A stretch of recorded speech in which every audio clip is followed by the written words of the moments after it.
मैं VN मिश्रा एक बार फिर हाजिर हैं। विद्या क्वेश्चन बैंक से मैथ की तैयारी कैसे करें। सर्किल अर्थात वृत्त का चैप्टर चल रहा था। अति लघु उत्तरीय कल हो गया था, लघु उत्तरीय बताना है। क्वेश्चन कह रहा है सिद्ध कीजिए वृत्त के, ये आपका हो गया वृत्त के किसी भी बिंदु पर, मान लीजिए ये बिंदु है, खींची गई स्पर्श रेखा, ठीक है, त्रिज्या पर लंब होती है। स्पर्श रेखा खींचा गया और यहां से त्रिज्या ये केंद्र है, तो ये सबसे माने ये जो होता है ना, ये 90 अंश, ठीक। तो इसमें बहुत ज्यादा समझने की बात नहीं है। देखिए ये विद्या क्वेश्चन बैंक में दिया हुआ है, मैं भी उसी को दोहराऊंगा। देखिए ये त्रिज्या है और ये त्रिज्या के बाहर इस पर एक पॉइंट है, ठीक है। तो अब आप बताइए यहां स्पर्श नहीं कर रहा है तो ये लंबा है, लंबा है ना।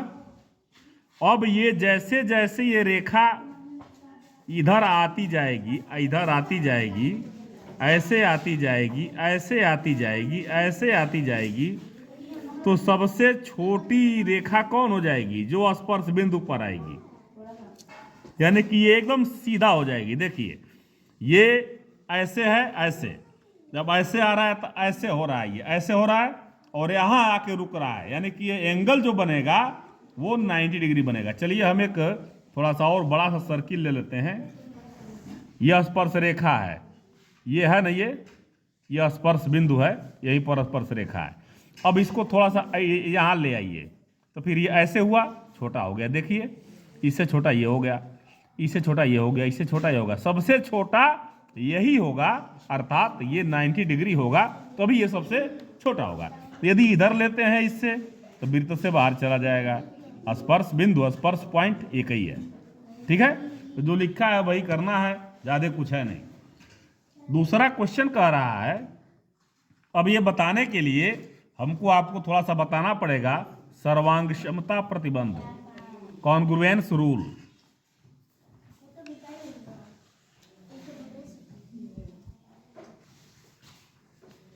सर्वांग क्षमता प्रतिबंध 4 होता है, शॉर्ट में बताते हैं। भुजा कोण भुजा, दूसरा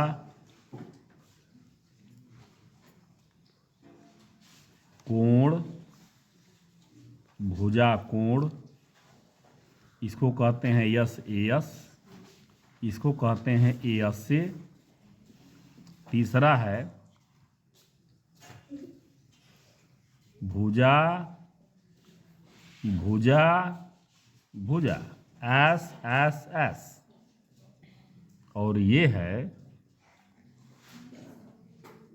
समकोण कर्ण भुजा। आर से राइट एंगल, एस से हाइपोटेनस और भुजा साइड। इसके बारे में जरा यहां देखिए।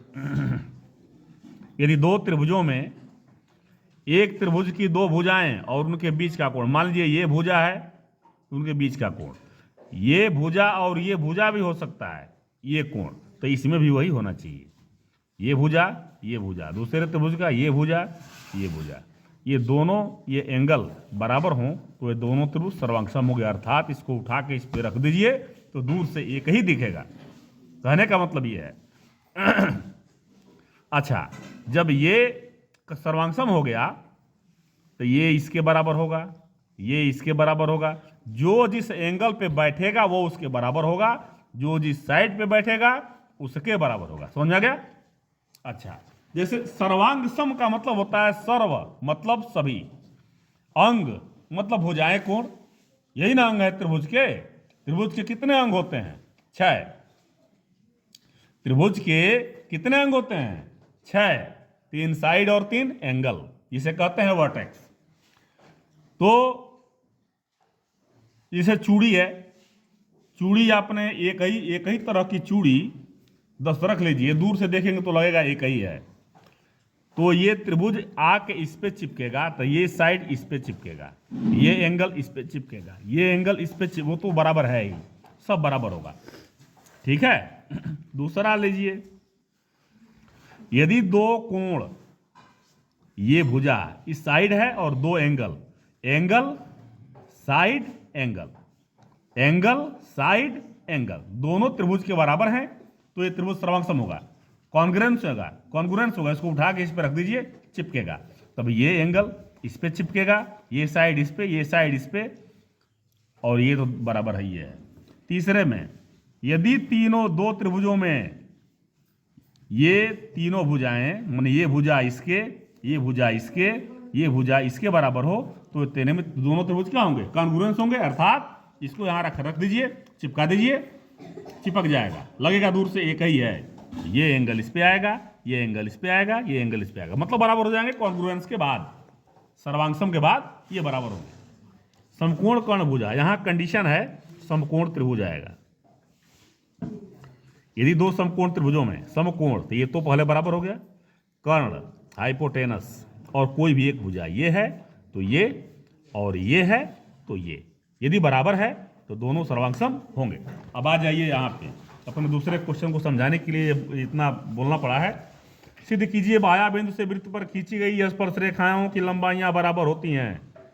यहाँ से खींच दिया, यहाँ से खींच दिया, अरे दो ही खींचा ही जाएगा।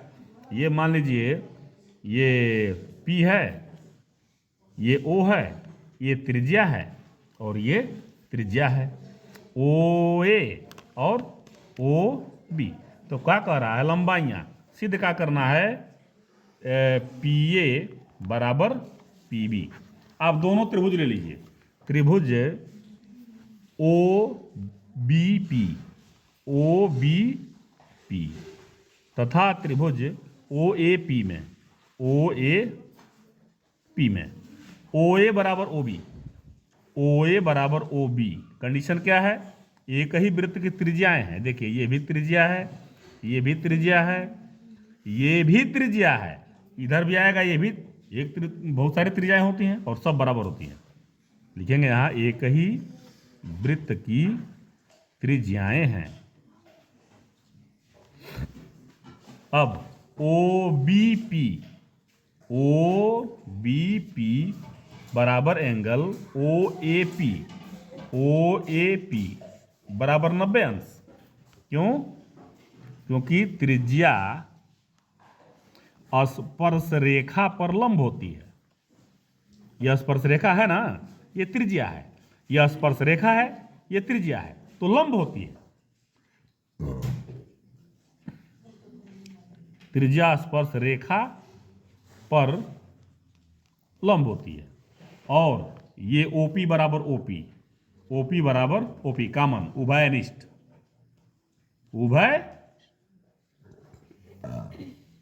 उभयनिष्ठ।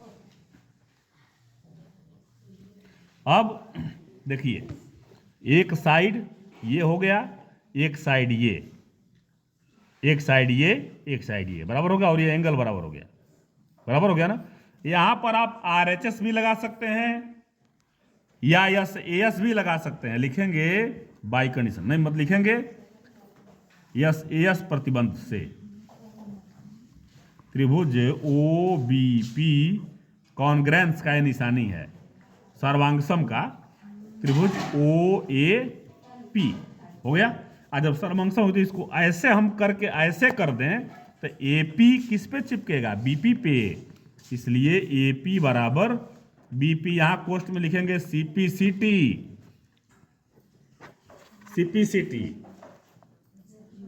बस हो गया, प्रूफ हो गया ना ये। नेक्स्ट क्वेश्चन देखिए, समझा देते हैं, आप कर लेंगे, इसी में समझा देते हैं। कह रहा है ना क्वेश्चन, देखिए, सिद्ध कीजिए कि एक बाहरी बिंदु से वृत्त पर खींची गई स्पर्श रेखाओं के बीच का कोण उस कोण का संपूरक होता है जो केंद्र पर स्पर्श रेखा के समक्ष बनता है। देखिए मने